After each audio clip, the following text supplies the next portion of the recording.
Hello friends, नमस्कार। Ranker maker में आप लोगों का स्वागत है।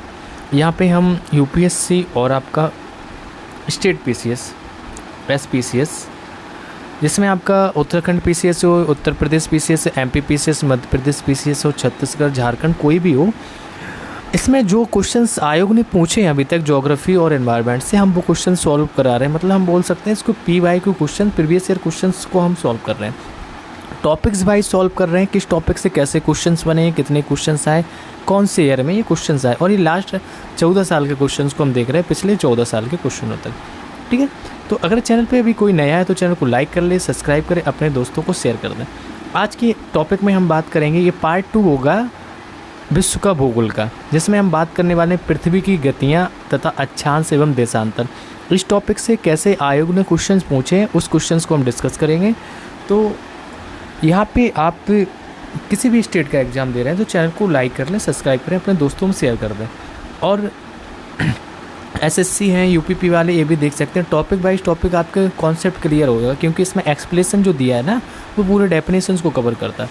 चलिए शुरू करते हैं। फर्स्ट क्वेश्चन है, उसमें लिखा है कि इनमें से किसने पहली बार यह व्याख्या की थी कि पृथ्वी के अपनी धुरी पर घूमने के कारण प्रतिदिन सूर्योदय और सूर्यास्त होता है। तो ये भारत की में ही हुई थी, जिनको हम आर्यभट्ट जी कहते हैं। तो आर्यभट्ट ने बताया था कि जो है पृथ्वी के ऊपरी अपनी धुरी पर घूमने के कारण ही सूर्योदय और सूर्यास्त होता है। समझ रहे हो, कहीं कोई साइंटिस्ट नहीं थे, आर्यभट्ट के टाइम की बात है। तो आर्यभट्ट गुप्त काल के एक महान वैज्ञानिक थे। इनके बारे में जान लेते हैं क्या। इन्होंने अनेक वैज्ञानिक ग्रंथों की रचना की, जिसमें से आपका वैज्ञानिक सिद्धांत दिए। आर्यभट्ट का सबसे लोकप्रिय ग्रंथ जो आर्यभट्टीय है, जिसको यह नाम उनके शिष्य गणितज्ञ भास्कर ने दिया था। तो सर्वप्रथम आर्यभट्ट के आर्यभट्टीय ग्रंथ को गोलपाद नामक अध्याय में यह घोषित किया गया कि पृथ्वी स्वयं अपनी धुरी पर घूमती है, जिसके कारण प्रतिदिन सूर्योदय एवं सूर्यास्त होता है। किसमें बताया है? गोलपाद नामक अध्याय में दिया गया। उनके शिष्य का नाम क्या था? भास्कर था। भास्कर जी ने ये अपने गुरु के बारे में चीज़ों को इसको आगे बढ़ाया, वैज्ञानिक सिद्धांत में ये दिया। तो हम बोल सकते हैं पृथ्वी अपने गोल पर घूमती है। किसने बताया था? तो आर्यभट्ट ने। क्वेश्चन नंबर सेकंड है कि 90 डिग्री पूर्वी देशांत 90 डिग्री पूर्वी देशांत स्थित थिम्पू जो भूटान का स्थानीय समय निर्धारित कीजिए, जबकि ग्रीनविच 0 डिग्री में दोपहर का 12 बजे का समय होता है। तो थिम्पू की बात करेंगे तो यहाँ पे देखो 5.5 डिग्री तक तो हमारा भारत ही आ जाता है, 5.5 घंटे। ठीक है, 12 बजे से बात कर रहे हैं, 90 डिग्री पे थोड़ा सा और 1 डिग्री, आधे डिग्री, 15 डिग्री में हो जाता है आपका 1 घंटा। तो 7.5 डिग्री और घूमेंगे तो 6 PM हो जाएगा। इसको सॉल्यूशन है, अभी दिखाते हैं आपको। तो ग्रीनविच थिम्पू के बीच का अंतर 90 डिग्री देशांतर, कुल समय का 90 × 34 करेंगे तो 360, मतलब 90 × 4 करेंगे तो 360 मिनट हो जाएगा। 360 से डिवाइड कर दिए, 6 घंटे आ गए। थिम्पू एक स्थानीय समय ग्रीनविच के समय से 6 घंटे अधिक, यानी कि 6 बजे 6 PM पृथ्वी पर पश्चिम से पूर्व दिशा की ओर घूमती है। तो सिद्धांत पूर्व की ओर बढ़ने पर प्रत्येक देशांतर पर 4 डिग्री 4 मिनट बढ़ता है, तथा पश्चिम की ओर बढ़ने पर प्रत्येक देशांतर पर समय 4 मिनट घटता है। समझ गए आप? आगे पीछे होने से 4 मिनट आगे बढ़ता है, कम होता है। क्वेश्चन नंबर 3, ग्लोब पर, कहाँ पे? ग्लोब पर 1 डिग्री के अंतराल पर खींची गई अक्षांश रेखाएं कितनी होती हैं? तो 1 डिग्री पे जो 179 आपकी अक्षांश रेखाएं खींची जाती हैं। तो ग्लोब या मानचित्र पर पश्चिम से पूर्व की ओर बात करेंगे, पश्चिम से पूर्व और पश्चिम से पूर्व और ऐसे, ये पश्चिम हो जाएगा, ये पूर्व की ओर दिशा में खींची गई रेखाएं जो समान अक्षांशीय कोण वाले स्थानों को मिलाती हैं, अक्षांश रेखाएं कहलाती हैं। तो 1 डिग्री के अंतराल पर इन रेखाओं के उत्तरी गोलार्ध में ग्लोब पर कुल संख्या, उत्तरी गोलार्ध की बात करेंगे तो ऊपर साइड ऐसे। अब इसको हम गोलार्ध को 2 पार्टों में बांट लेंगे, ये उत्तरी हो जाएगा नॉर्थ, ये साउथ हो जाएगा। तो उत्तरी गोलार्ध में ग्लोब पर कुल संख्या भी 89 है। इसी प्रकार दक्षिण गोलार्ध ग्लोब पर भी 89 है। तो इस प्रकार ग्लोब पर 1 डिग्री के अंतराल पर कुछ अक्षांश रेखाओं की संख्या 179, मतलब 180 मत करना, 1 हमेशा कम रहता है। और 179 में 0 अक्षांश या भूमध्य रेखा भी सम्मिलित है, ध्यान देना, 180 मत कर देना उसको। क्वेश्चन नंबर 4 है पृथ्वी की आंतरिक परत, जिसे हम निफे के निर्माण के बारे में पूछा कि निफे के निर्माण में किन तत्वों की प्रचुरता है, कौन से तत्व अधिक पाया जाता है। निकेल और फेरस पाया जाता है। आपका क्या पाया जाता है? निकेल और फेरस। तो पृथ्वी के आंतरिक भाग को हम 3 अलग अलग परतों में विभाजित कर सकते हैं। वैसे आप बनाएंगे, पहला आपका क्रस्ट आ जाएगा, मेटल आ जाएगा, कोड आ जाएगा, ठीक है। तो क्रस्ट, मेटल, कोड। क्रस्ट पृथ्वी की जो सबसे बाहरी परत है, मतलब ऊपरी परत बोल सकते हैं, जबकि क्रोड पृथ्वी की सबसे भीतरी परत है। आंतरिक क्रोड ठोस अवस्था में, जबकि बाहरी कोड तरल अवस्था में। आप ये बाई फिगर आपने ज्योग्राफी पढ़ी होगी तो पता चलेगा, तो मैं क्वेश्चंस को डिस्कस कर रहा हूँ बस। तो क्रोड बहुत सारी सामग्री से बना है, जो ज़्यादातर निकेल और लोहे से बना है, इसलिए इसे हम निफे की परत भी कहा जाता है। किसको? क्रोड को। क्वेश्चन है आपका जियोडेसी वह विज्ञान है जो संबंधित है किससे? तो पृथ्वी के आयाम की माप से संबंधित। किससे? पृथ्वी के आयाम से संबंधित। जियोडेसी वह विज्ञान है जो पृथ्वी के आयाम की माप से संबंधित है। तो जियोडेसी पृथ्वी के ज्यामितीय आकार, अंतरिक्ष में अभिविन्यास और गुरुत्वाकर्षण क्षेत्र को सटीक रूप से मापने और समझने का विज्ञान है। पृथ्वी को मापने के लिए जियोडेसिस्ट पृथ्वी के सरल गणितीय मॉडल बनाते हैं, जो सबसे बड़ी, सबसे स्पष्ट विशेषताओं को पकड़ते हैं। क्वेश्चन नंबर 6 हमारा, एक प्रभावी कोरियोलिस बल किस कारण होता है? तो ये आपका पृथ्वी का घूर्णन जो होता है पृथ्वी के घूर्णन के कारण ये आपका प्रभावी कोरियोलिस बल होता है। कोरियोलिस बल एक आभासी बल होता है। कैसा होता है? ये एक आभासी बल होता है जो पृथ्वी के घूर्णन के कारण उत्पन्न होता है। इस बल के कारण ही उत्तरी गोलार्ध में वायु की गति की दिशा में दाएं और तथा दक्षिणी गोलार्ध में वायु की गति की बाईं ओर बल लगता है, जिसे हम कौन सा बल कहते हैं? जिसको हम कोरियोलिस बल के कारण ही कहते हैं। तो नेक्स्ट है आपका, इसी में पॉइंट है कि पहला कि उपोष्णकटिबंधीय उच्च वायुदाब पेटी तथा उप ध्रुवीय निम्न वायुदाब पेटी का निर्माण होता है। क्या? उपोष्णकटिबंधीय उच्च वायुदाब पेटी तथा उप ध्रुवीय निम्न वायुदाब पेटी का निर्माण होता है। चक्रवात की बात करें दूसरा पॉइंट में, चक्रवात तथा ये जो प्रति चक्रवात के निर्माण में सहायक तथा महासागरीय धाराओं के दिशा परिवर्तन में सहायक होता है। नेक्स्ट है हमारा, इसके अलावा यह बल दक्षिणी पश्चिमी व्यापारिक पवनों तथा मानसून पवनों के निर्माण में भी सहायक होता है। क्वेश्चन नंबर 7 है यूपी पीसीएस 2020 का क्वेश्चन है, निम्नलिखित में से किन देशों से होकर भूमध्य रेखा गुजरती है? तो आप भूमध्य रेखा को देखेंगे किस किस से निकलती है। ये सारे दिए गए, गैबोन दिया, भूमध्य रेखा, गिनी दिया, सोमालिया, रवांडा। चलिए एक्सप्लेनेशन देखते हैं इसका।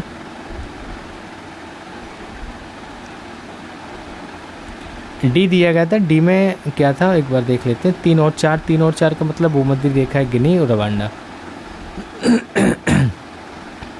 तो भूमध्य रेखा पृथ्वी के बीचों बीच खींची गई एक काल्पनिक रेखा है। कैसे? एक काल्पनिक रेखा है जो पृथ्वी को 2 भागों में बांटती है। ये भूमध्य रेखा किस देशों से निकलती है? तो इक्वाडोर से निकलती है, कोलंबिया से, फिर ब्राज़ील हो जाएगा, साओ टोमे हो जाएगा, प्रिंसिपी हो जाएगा, गैबन है, कांगो गणराज्य, जायरे, Uganda, Kenya, Somalia, Maldives, Indonesia और किरिबाती। तो काउंट कर सकते हैं कितना है। इक्वाडोर 1 हो गया, Colombia 2, Brazil 3, Sao Tome 4, Principe 5, Gabon 6, Congo गणराज्य 7 हो जाएगा, जायरे 8, युगांडा 9, केन्या 10, सोमालिया 11 और मालदीव 12, इंडोनेशिया 13 और किरिबाती 14 देशों से होकर निकलती। ये इस पर से कि भूमध्य रेखा गिनी और रवांडा से होकर नहीं गुजरती, जो ऑप्शन में दिए गए थे। ठीक, कितने से? 14 देशों से। क्वेश्चन है, पृथ्वी की जो परिक्रमण धुरी, मतलब ध्रुवीय धुरी जिसको कहते हैं, सदा झुकी होती है। तो पता है आपको 23.5 डिग्री पे, है ना। Option D is right. 23.5 पर दीर्घवृत्तीय धुरी। पृथ्वी अपने अक्ष पर दीर्घवृत्तीय धुरी मतलब 23.5 झुकी हुई है। ये यूपी पीसीएस 2016 का क्वेश्चन है। इस झुके हुए अक्ष के सहारे ही पृथ्वी अपनी धुरी पर लगभग 1000 मील प्रति घंटे की गति से चक्कर लगाती है। कितने से? 1000 मील प्रति घंटे के चक्कर से। अपने अक्ष पर एक चक्कर पूरा करने में पृथ्वी को लगभग 24 घंटे का समय लगता है। कितना लगता है? 1 दिन का समय लगता है, 24 दिन। महान हिमयुग का संबंध किससे? बहुत क्वेश्चन पूछा जाता है। ये एमपीपीसीएस का क्वेश्चन है 2013 का।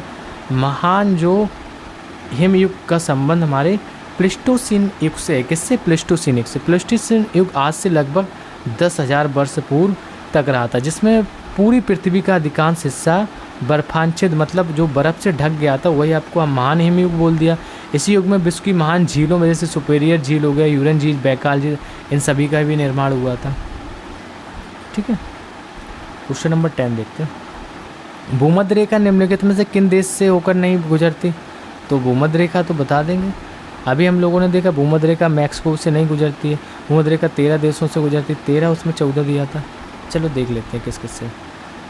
इसमें कॉन्टिनेंट वाइज दिया गया। तो हम पहले बात करेंगे दक्षिण अमेरिका से कहाँ से निकलती। तो दक्षिण अमेरिका से ये इक्वाडोर, कोलंबिया, ब्राज़ील 3 देश से निकलती। फिर आते हैं अफ्रीका। अफ्रीका में किससे निकलती है? गैबान, कांगो। अच्छा, कांगो लोकतांत्रिक गणराज्य की था, उसमें आई थिंक मैंने अलग कर दिया होगा। तो 3 तो ये हो गया, फिर चौथा गैबान हो गया, 5वां आपका कांगो हो गया, फिर छठा आपका कांगो लोकतांत्रिक गणराज्य से हो सकता है क्योंकि ये अलग था, गलत हो गया। Uganda 7, Kenya 8, Somalia 9, Sao Tome Principe 10 हो जाएगा। एशिया की बात करेंगे तो Maldives, Indonesia, Kiribati. I think पूरा 13 हो गए। और 0 डिग्री अक्षांश पर खींची रेखा भूमध्य रेखा या विषुवत रेखा कहलाती है, इस इक्वेटर लाइन कहते हैं। क्वेश्चन नंबर 11 है, पृथ्वी की भूमध्य रेखीय परिधि लगभग कितनी है? देखो परिधि की बात कर रही मतलब ये पूरा सर्कल है, तो इसका जो सर्कमफ्रेंस है वो कितना है वो पूछा है। इक्वेटर की बात करते तो हम लोग पीछे क्वेश्चन देख चुके थे कि इसके जो इक्वेटर नहीं व्यास की बात करते तो पता था। तो यहाँ पे 40,000 किलोमीटर। पृथ्वी सौरमंडल का एकमात्र ग्रह है जहाँ जीवन है। पृथ्वी की ध्रुवीय जो परिधि है 40,007 किलोमीटर है। तथा भूमध्य रेखीय परिधि की बात करेंगे तो 40,076 किलोमीटर। पृथ्वी की सूर्य से दूरी करीब है 15 करोड़ किलोमीटर। ये क्वेश्चन आपको क्लियर। क्वेश्चन नंबर 12वां है कि हमारा एक भू स्थिर उपग्रह का परिभ्रमण काल होता है, कितना होता है? 24 घंटे होता है। यूपी उत्तराखंड PCS 2016 क्वेश्चन है। एक भू स्थिर उपग्रह का परिक्रमण काल 24 घंटे होता है।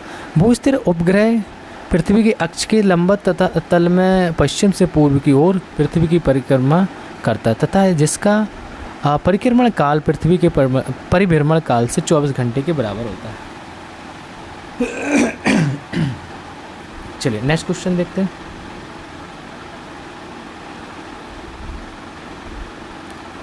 क्वेश्चन नंबर 13 है कि जब सूर्य की किरणें मकर रेखा पर लंबवत पड़ती हैं,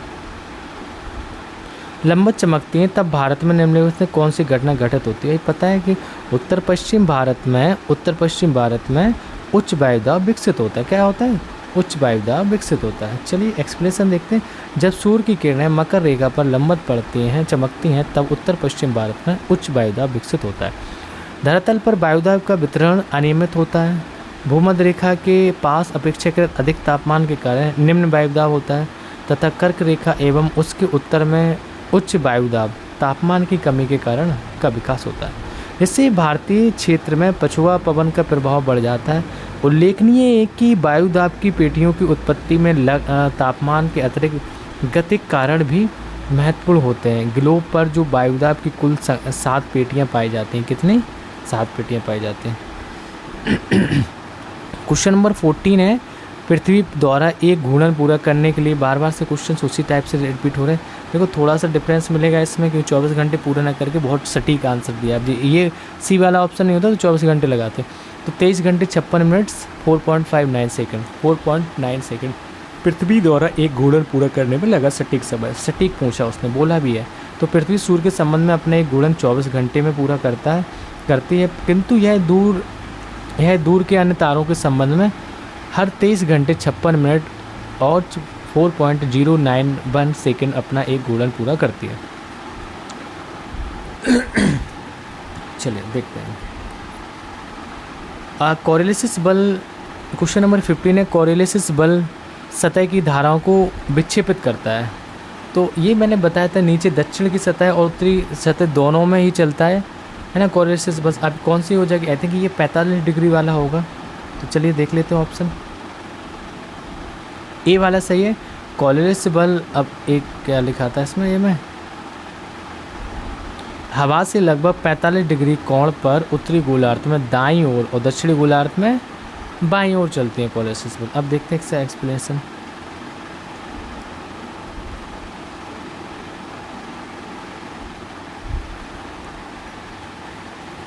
कोरिलेसिस बल एक आभासी बल है जो पृथ्वी के घूर्णन के कारण उत्पन्न होता है।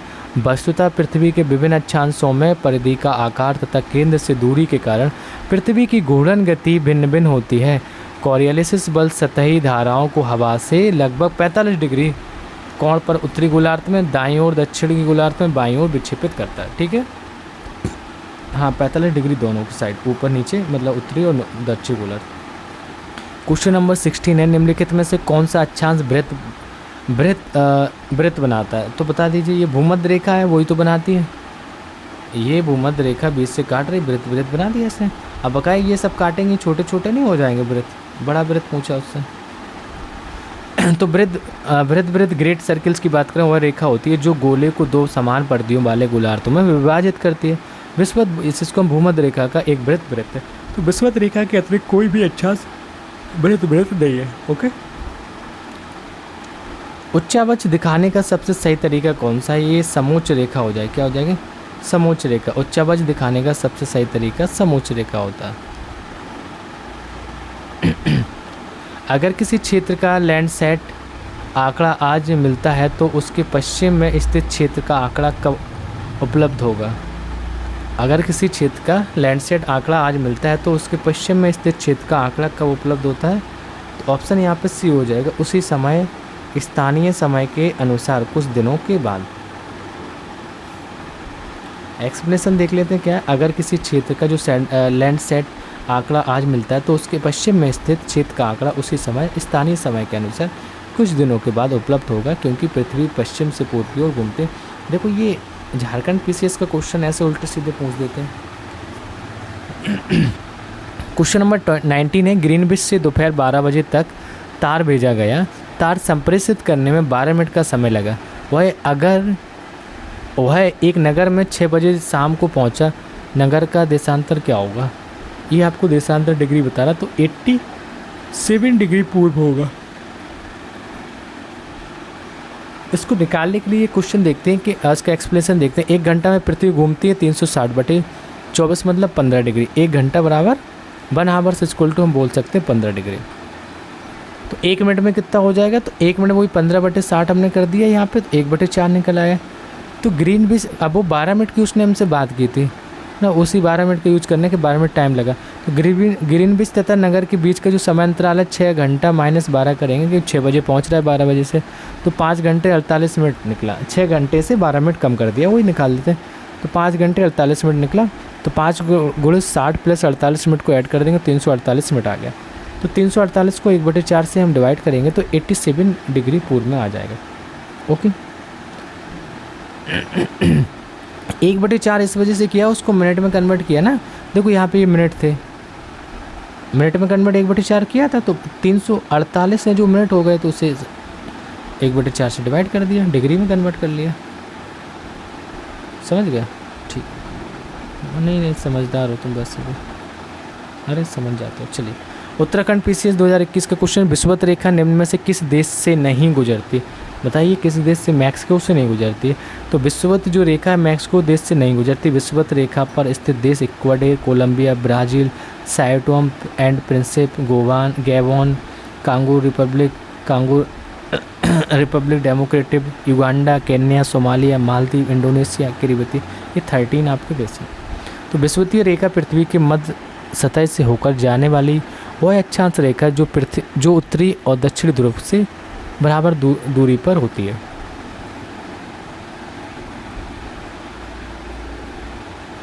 विषुवत रेखा के उत्तरी भाग को हम उत्तरी गोलार्ध, दक्षिणी भाग को दक्षिणी गोलार्ध कहते हैं। मैक्सिको से कर्क रेखा नहीं गुजरती। क्वेश्चन नंबर 21, निम्नलिखित में कौन सा कथन पृथ्वी की गति के संदर्भ में सत्य है? बता दीजिए कैसी गति के संदर्भ? 1 और 2 दोनों असत्य वो कह रहा है, तो गलत है। चलिए सही वाले देख लेते हैं ऑप्शन, सीधा हम लोग एक्सप्लेनेशन।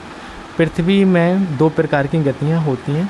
प्रथम परिभ्रमण या अक्षांशीय गति और द्वितीय परिक्रमण गति।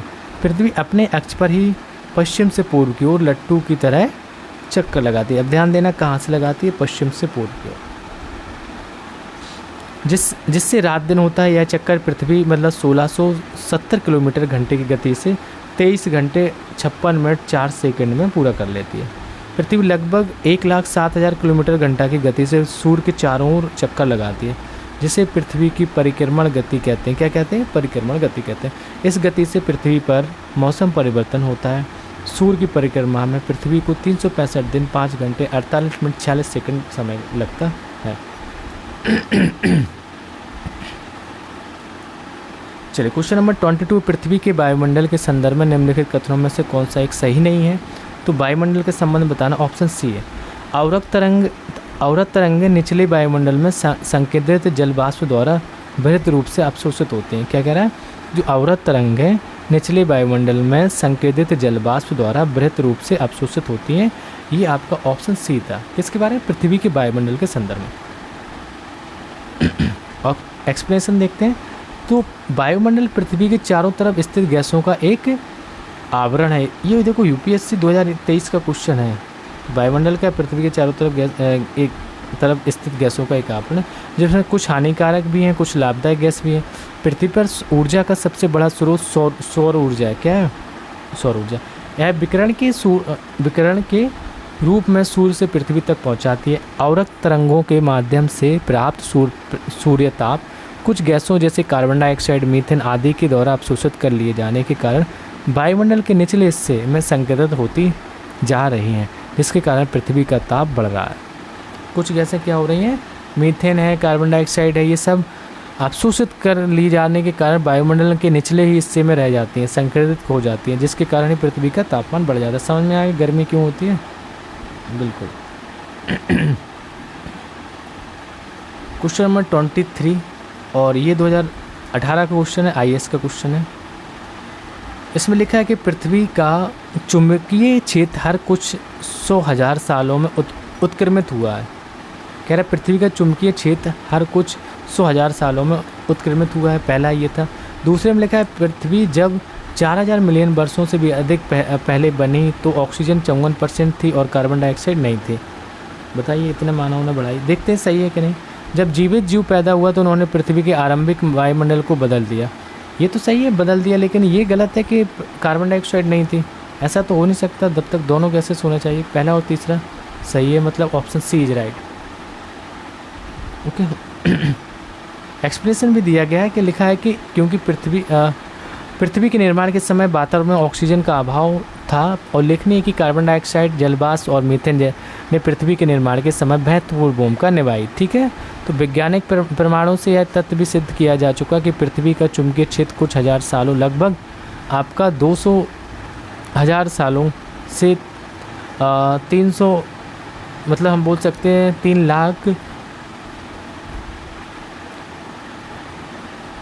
नहीं 30,000 साल में उत्क्रमित होता है। ठीक है। हाँ, जीरो लगी है, ध्यान से पढ़ना पड़ता है। ये शिक्षा मंत्री जैसा वीडियो वायरल हो जाए कि शिक्षा मंत्री को अब सर आप पढ़ा रहे हैं, आपको भी काउंट नहीं करना, वो भी नहीं बोल पा रहे थे। उसको थोड़ा न्यूमेरिकल टर्म रहते हैं। विषुवतीय प्रतिधाराओं, मतलब इसको इक्वेटोरियल्स काउंटर्स करंट के पूर्वाभिमुख प्रवाह की व्याख्या किससे होती है? तो पूर्वाभिमुख की जो, ये बी ऑप्शन सही है। 2 विषुवतीय धाराओं का अभिसरण, मतलब कंजर्वेशन जो होता है उससे होता है। यूपीएससी 2015 का क्वेश्चन एक्सप्लेनेशन करते हैं। उत्तर तथा दक्षिण विषुवत रेखीय धाराओं के अभिसरण के कारण इतनी अधिक जलराशि एकत्रित हो जाती है कि पश्चिम से पूर्व, कहाँ? पश्चिम से पूर्व की ओर असामान्य ढाल बन जाता है। इसी से क्षतिपूर्ति धारा के रूप में प्रतिविषुवत रेखीय धारा की उत्पत्ति होती है। ठीक है। क्वेश्चन नंबर 25 है, अलग अलग ऋतुओं में दिन समय और रात्रि समय के विस्तार में विभिन्नता किस कारण से होती है? तो ये पृथ्वी का जो नत अक्ष का परिक्रमण है। Option D is right. UPSC 2013 का क्वेश्चन है, पृथ्वी का नत अक्ष पर परिक्रमण। एक्सप्लेनेशन देखते हैं। दिन समय और रात्रि समय के विस्तार में विभिन्नता का कारण पृथ्वी के अपने अक्ष पर 23.5 डिग्री का झुकाव सूर्य का उत्तरायण और दक्षिणायन का कारण है, जिससे ऋतु परिवर्तन के साथ ही दिन की अवधि में परिवर्तन होता है। 21 जून को सूर्य कर्क रेखा पर चमकता है और 22 दिसंबर को यह मकर रेखा पर चमकता है। ये लाइन ध्यान देना कि 21 जून को सूर्य कर्क रेखा पर, मतलब ऊपर ये आपकी कर्क रेखा इधर रहेगी, इक्वेटर रहेगी, ये मकर रेखा, और 22 दिसंबर को यहाँ सर्दियों में मकर रेखा पर आ जाएगा। कॉमन सेंस से भी लगा लोगे सही हो जाएगा। क्वेश्चन नंबर 26 है। इसमें लिखा है पृथ्वी के चारों ओर परिक्रमा कर रहा कृत्रिम उपग्रह इसलिए पृथ्वी पर नीचे नहीं गिरता, क्योंकि पृथ्वी का आकर्षण कैसा होता है, उसकी गति के लिए आवश्यक त्वरण प्रदान करता है। ये यूपीएससी क्वेश्चन मतलब आईएएस का क्वेश्चन 2011 का है कि पृथ्वी के चारों ओर परिक्रमा कर रहा कृत्रिम उपग्रह इसलिए पृथ्वी पर नीचे नहीं गिरता है, क्योंकि पृथ्वी का आकर्षण उसकी गति के लिए आवश्यक त्वरण प्रदान करता है। क्या करता है? पृथ्वी उसकी गति के लिए आवश्यक त्वरण प्रदान करता है। पृथ्वी के चारों ओर परिक्रमा करते हुए कृत्रिम उपग्रह पर दो प्रकार के बल कार्य करते हैं। पर्वतीय क्षेत्र में उसको उच्चतर उन्नतांशों की अपेक्षा निम्नतर उन्नतांशों में जैव विविधता साधारणता अधिक होती है तथा उच्चतर अक्षांशों की अपेक्षा निम्नतर अक्षांशों में जैव विविधता सामान्यता अधिक होती है। तो आई होप ये आज के सेशंस का लास्ट क्वेश्चन था। आई होप आपको लोगों को चीज़ें पसंद आ रही हों। चैनल को लाइक करें, सब्सक्राइब करें, अपने दोस्तों को शेयर करते हैं।